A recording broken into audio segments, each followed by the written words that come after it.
Hello student, मैं Saint एसन अजीतगढ़ से मनीष। तो अपने बायोलॉजी के बेसिक के बाद में हम जो एनसीईआरटी में फर्स्ट चैप्टर दे रखा है जीव जगत, उसके बारे में हम पढ़ते हैं। तो आज का अपना टॉपिक रहेगा जीव जगत, यानी जीव होता क्या है। इस चैप्टर में इसके बारे में हम स्टडी करेंगे कि जीव किसे कहेंगे, निर्जीव किसे कहेंगे, इस सब का हम अध्ययन करेंगे। तो चैप्टर का नाम क्या है? जीव जगत, the living world, the living world. ठीक है। जीव जगत में सबसे पहले हम बात करें हैं जीवन कि जीवों की बात करने से पहले हम बात करेंगे कि जीवन किसे कहेंगे, लाइफ किसे कहते हैं। जीवन यानी कि लाइफ, यानी लाइफ की अपने को परिभाषा देनी हो कि हम छोटे शब्दों में कहें या परिभाषा के रूप में हम जीवन की बात करें कि जीवन कहते किसे हैं, लाइफ किसे कहते हैं। देखो, जीवन जो है वो अणुओं का एक विशिष्ट जटिल संगठन होता है जिसमें विभिन्न प्रकार की रासायनिक विक्रियाएं संपन्न होती है, जो अपने आप को व्यक्त करने के लिए, जीव अपने आप को व्यक्त करने के लिए क्या करेगा, विभिन्न प्रकार की रासायनिक जो क्रियाएं हैं वो करता है। यानी जीवन क्या होता है? जीवन अणुओं का विशिष्ट जटिल संगठन होता है। जटिल संगठन होता है जो विभिन्न रासायनिक जो क्रियाओं द्वारा अपने आप को अभिव्यक्त करता है, जो विभिन्न रासायनिक क्रियाओं द्वारा अपने आप को व्यक्त करता है, अपने आप को व्यक्त करता है। क्या कहलाता है? जीवन कहलाता है। तो जीवन की परिभाषा क्या बताओगे कि जीवन क्या होता है? अणुओं का एक विशिष्ट जटिल संगठन होता है कि विभिन्न प्रकार के अणु होते हैं। क्योंकि जो बेसिक ऑफ बायोलॉजी में मैंने बताया था कि सेल होती है, कोशिका जो होती है, सेल किसका कॉम्बिनेशन के रूप में होती है? उसमें जैव अणु मौजूद होते हैं। क्या होते हैं? जैव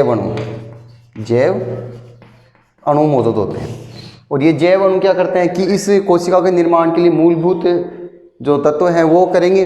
तो मूलभूत तत्वों के लिए मैंने बताया जैसे कार्बन होता है, नाइट्रोजन होता है, ऑक्सीजन होता है, हाइड्रोजन होता है, नाइट्रोजन होता है, ये नाइट्रोजन तो हो गया, सोडियम होता है, ये फास्फेट होता है। ये मूल रूप से किसी जीव के निर्माण के लिए क्या होते हैं? ये जैव अणु होते हैं। और ये जैव अणु क्या करेंगे? आपस में रिएक्शन करते, विभिन्न प्रकार की क्रियाएं करते हैं। ठीक है। और जो विभिन्न प्रकार की क्रियाएं करेंगे, क्यों करेंगे? अपने आप को व्यक्त करने के लिए, अभिव्यक्त करने के लिए। फिर क्या, जो जीवन के अभिलक्षण बताएं कि जीवन, या वैसे कहें कि जीवन के क्या क्या लक्षण हो सकते हैं। क्योंकि जो छोटी क्लासें हैं उनमें आपने पढ़ा होगा कि सजीव और निर्जीव के बारे में अंतर वगैरह आपने पढ़ा होगा कि जो वृद्धि करता है वो क्या होगा? सजीव होगा, जो वृद्धि नहीं करता वो निर्जीव होता है, जो जनन करता है वो सजीव होता है, जो जनन नहीं करता वो निर्जीव होता है। ये सब आपने अंतर पढ़े होंगे। तो जीवन के अभिलक्षण की बात करें, जीवन के लक्षण कि जीवन के कौन कौन से लक्षण होते हैं। सबसे पहले बात करें हम वृद्धि, ग्रोथ कि आप कहोगे कि सर जो वृद्धि करता है वो तो क्या होता है? सजीव होता है, और जो वृद्धि नहीं करता वो निर्जीव होता है। दूसरा, प्रजनन, रिप्रोडक्शन या जनन बता सकते हो। ठीक है। थर्ड, उपापचय। नेक्स्ट, कोशिकीय संगठन, कोशिकीय संगठन। और लास्ट है चेतना। ये मुख्य लक्षण होते हैं जिनके आधार पर हम बता सकते हैं कि कोई सजीव होता है या निर्जीव होता है। कौन कौन से होते हैं? वृद्धि हो गया, जनन हो गया, उपापचय हो गया, मेटाबॉलिज्म जिसको बोलते हैं, कोशिकीय संगठन हो गया और चेतना हो गई। ये चार मुख्य लक्षण ऐसे हैं जिनके द्वारा हम बताएंगे कि सजीव है या निर्जीव। इनमें से ये जो दो लक्षण आपको दिख रहे हैं स्टार्टिंग में, ये क्या होते हैं? निर्धारक गुण नहीं होते हैं।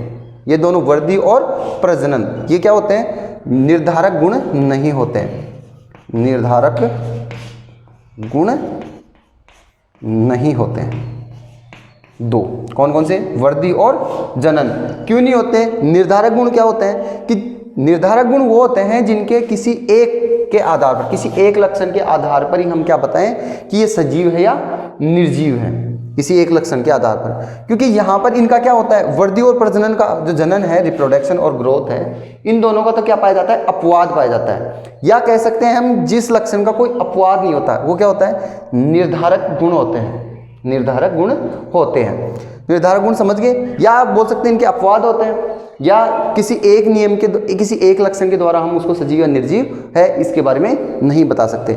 दूसरी तरफ आपको ये तीन जो लक्षण दिख रहे हैं कौन कौन से, मेटाबॉलिज्म हो गया, कोशिकीय संगठन हो गया और चेतना हो गया, यानी कि उपापचय, कोशिकीय संगठन और चेतना, ये क्या होते हैं, किसी सजीव के निर्धारक गुण होते हैं, निर्धारक गुण होते हैं। अब निर्धारक गुण क्या होते हैं, जिनका कोई अपवाद नहीं होता, या किसी एक लक्षण के आधार पर ये बता सकें कि ये सजीव है या निर्जीव। जैसे कोशिकीय संगठन, जब मैंने बेसिक ऑफ बायोलॉजी पढ़ाया था उसमें आपको ये बताया था कि कोई भी जीव हो, कोई भी सजीव होगा, कोई भी जीव होगा, जीव में कोशिकीय संगठन तो होता ही है, चाहे वो एक कोशिकीय हो चाहे वो बहुकोशिकीय हो, यानी कोशिकाएं आपस में मिलकर चाहे उत्तक बनाए, चाहे अंग बनाए, अंग का निर्माण करें या अंग तंत्र का निर्माण करें, किसी का भी निर्माण करें, लेकिन उनमें कोशिकीय संगठन तो जरूर होता है। ठीक है, कोशिकीय संगठन तो कंपलसरी होता ही है, तभी तो वो क्या कहलाता है, जीव कहलाता है। किसी में कोशिकीय संगठन होगा किसी सजीव में, तभी तो वो जीव कहलाता है। ठीक है, अब यहाँ से आपको पूछे कि जीव किसे कहते हैं, आपसे पूछे कि जीव किसे कहते हैं, जीव के लिए आप बता दोगे कि वह जो वृद्धि, जनन, उपापचय, कोशिकीय संगठन और चेतना रखता हो, ये गुण अभिव्यक्त करता हो, क्या कहलाता है, जीव कहलाता है। क्या बताओगे? जीव जगत में सबसे पहले बात की हमने जीवन की। जीवन क्या है? जीवन अणुओं का एक विशिष्ट जटिल संगठन है जो विभिन्न रासायनिक क्रियाएं करेगा। क्यों करेगा? अपने आप को अभिव्यक्त करने के लिए क्या करता है, रासायनिक क्रियाएं करता है। जीवन के लक्षण की बात करें कि जीवन के लक्षण क्या क्या होते हैं, एक तो वृद्धि करेगा कोई जीव, प्रजनन करेगा, उपापचय करेगा, कोशिकीय संगठन करेगा और चेतना करेगा। इनमें थोड़ा थोड़ा बताएं कि वृद्धि क्या करता है। कोई भी जीव होगा अपने द्रव्यमान वृद्धि कर लेगा या कोशिकाओं की संख्या में वृद्धि कर लेता है, वो तो क्या होती है, वृद्धि होती है। प्रजनन कोई भी सजीव होगा या कोई भी जीव मान लो, वो क्या करेगा, अपने समान संतति उत्पन्न करने की जो प्रक्रिया है वो क्या कहलाती है, प्रजनन कहलाती है, यानी ये अपने समान संतति उत्पन्न करता है। उपापचय, जो विभिन्न प्रकार की जो रासायनिक क्रियाएं होती हैं, इन सभी रासायनिक क्रियाओं को सम्मिलित रूप से क्या कहते हैं, उपापचय कहते हैं, मेटाबॉलिज्म कहते हैं। मेटाबॉलिज्म देखो एक कोशिका के अंदर भी संपन्न हो सकता है। दूसरी तरफ बात करें कोशिकीय संगठन, यानी कि कोई भी जीव होगा वो सारा के सारा किससे मिलकर बना होता है, कोशिका के द्वारा ही बना होता है। किसके अकॉर्डिंग, मैंने सेल थ्योरी में थोड़ा बताया था आपको, जिसे स्वान और स्लेडन ने दिया था। वो कहते हैं कि कोई भी जीव हो, सभी सजीवों का शरीर किससे मिलकर बना होता है, कोशिका से मिलकर बना होता है। चेतना क्या हो गया कि बाह्य वातावरण में जो बाह्य वातावरण से जो गर्मी सर्दी जो महसूस किए जाते हैं, वातावरण और जीव के मध्य जो सामंजस्य स्थापित रखता है, वही क्या होता है, चेतना होता है।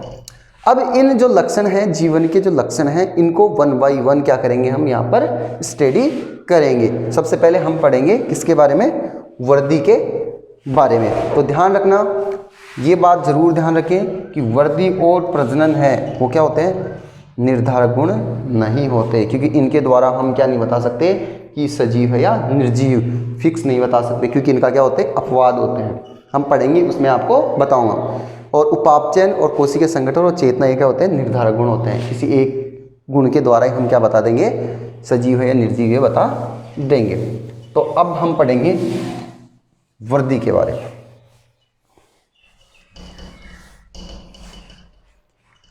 तो पहला अपना जो गुण है, लक्षण है, वो आ गया वृद्धि, ग्रोथ।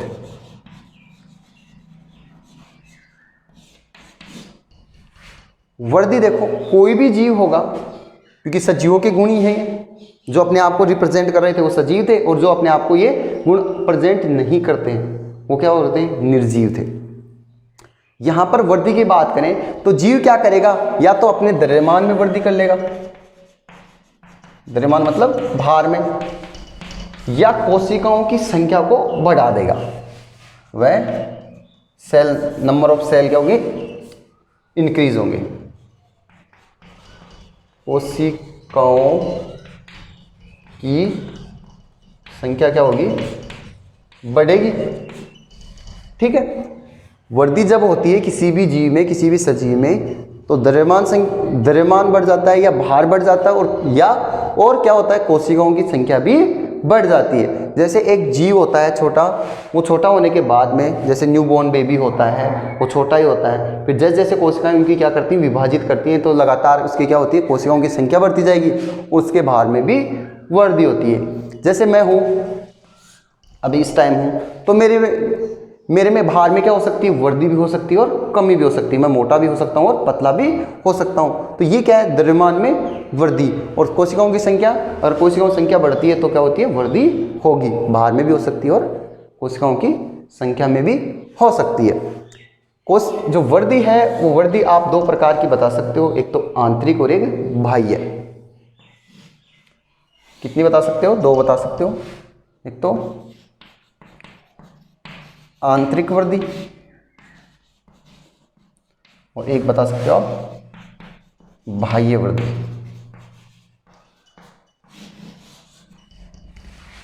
अभी मैंने ये दो चीजें बताई हैं आपको, द्रव्यमान और कोशिकाओं की संख्या में वृद्धि, तो ये तो बस किस श्रेणी में आती है, आंतरिक वृद्धि के अंतर्गत आते हैं। आंतरिक का मतलब जो वृद्धि शरीर के किसी सजीव के शरीर के अंदर संपन्न होती है, ये क्या होती है, सजीव के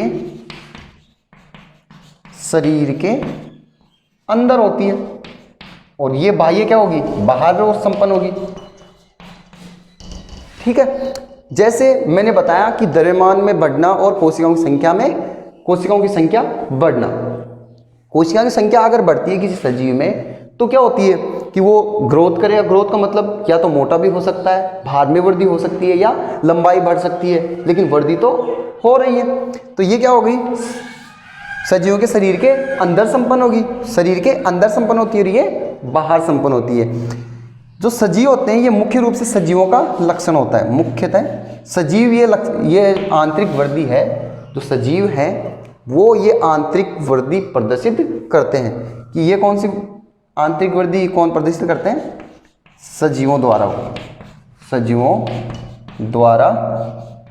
प्रदर्शित। दूसरी ओर बात करें हम बाह्य वृद्धि। बाह्य वृद्धि क्या होती है कि मान लो ये बाहर वृद्धि होती है, ये किस में होती है, निर्जीवों में। कैसे, वो देखो, जैसे कोई एक रेत का टीला है, क्या है ये, रेत का टीला।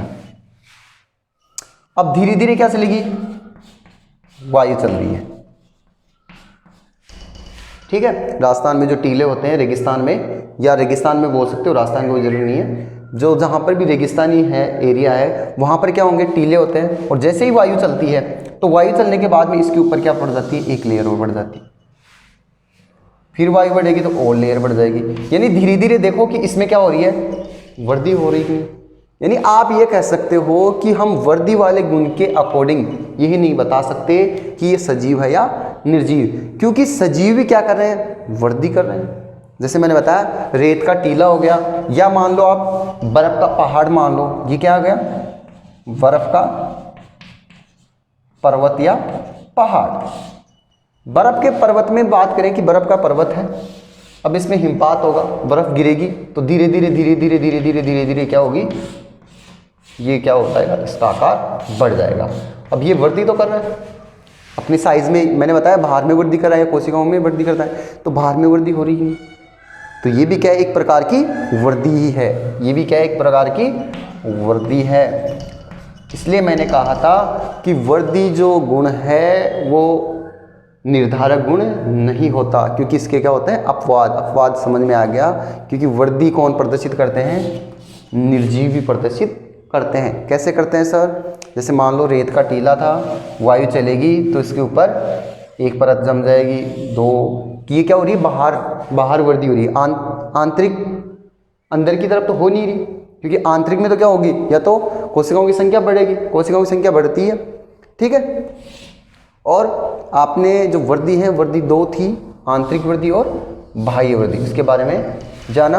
आंतरिक वर्दी क्या होगी, शरीर के अंदर संपन्न होगी, और जो आंतरिक वर्दी है वो ध्यान रखना किसके द्वारा प्रदर्शित करती है, सजीवों द्वारा प्रदर्शित की जाती है, और बाह्य वर्दी निर्जीव जो पदार्थ होते हैं उनके द्वारा प्रदर्शित की जाती है। निर्जीव में जो वर्दी के लिए एग्जाम्पल बताए, जैसे रेत का टीला हो गया, बर्फ का पर्वत हो गया, ये सारे के सारे क्या करते हैं, वर्दी प्रदर्शित करते हैं।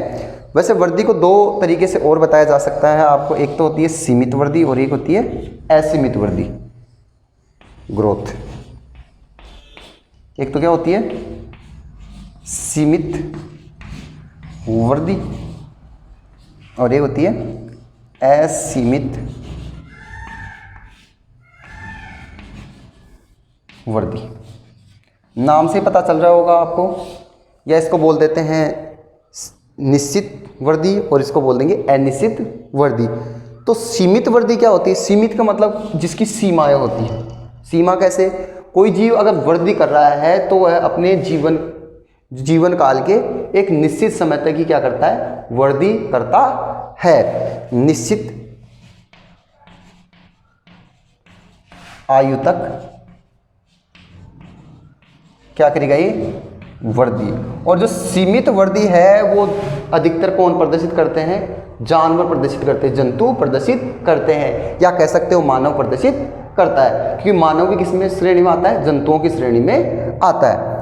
तो निश्चित समय तक किस में वृद्धि होती है, जंतुओं में। एग्जाम्पल लिखें, इसका उदाहरण लिखें तो क्या हो जाएगा, जंतु या जानवर बता दो, ठीक है।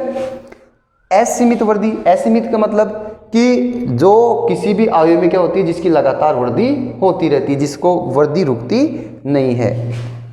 पूरे जीवन काल क्या होती है, पूरे जीवन काल क्या होगी, वृद्धि होती है। और पूरे जीवन काल वृद्धि कौन प्रदर्शित करेंगे, प्लांट्स या पेड़ पौधे। पेड़ पौधे पूरे जीवन काल क्या करते हैं, वृद्धि प्रदर्शित करते हैं, क्योंकि इनकी जो शाखाएं हैं पेड़ों की वो लगातार क्या करती रहती हैं, वृद्धि करती रहती हैं। अब आप कहोगे कि सर यहाँ पर तो सीमित वृद्धि होगी, हमारी तो वृद्धि नहीं हो रही, क्योंकि निश्चित आयु के बाद में रुक जाएगी।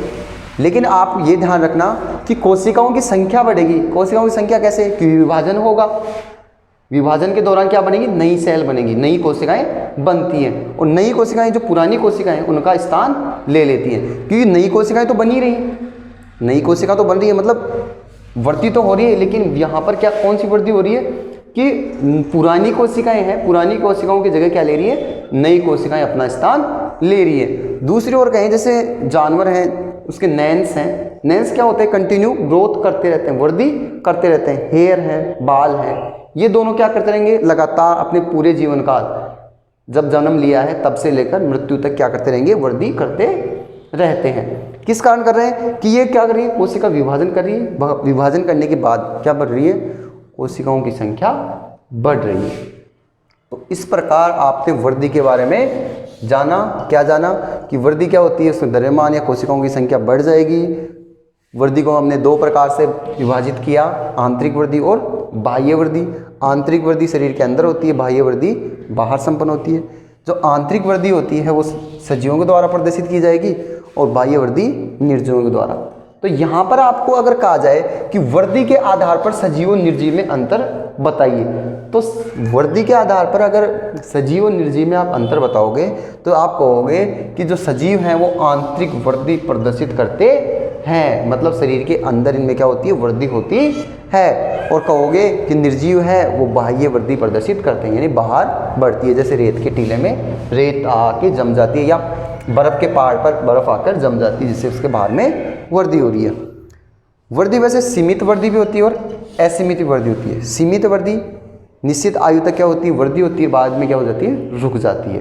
अब ये आयु में जो ये वृद्धि है वो अलग अलग जीवों में क्या होती है, अलग अलग समय के अकॉर्डिंग होती है, किसी में ज़्यादा होती है वृद्धि और किसी में कम होती है।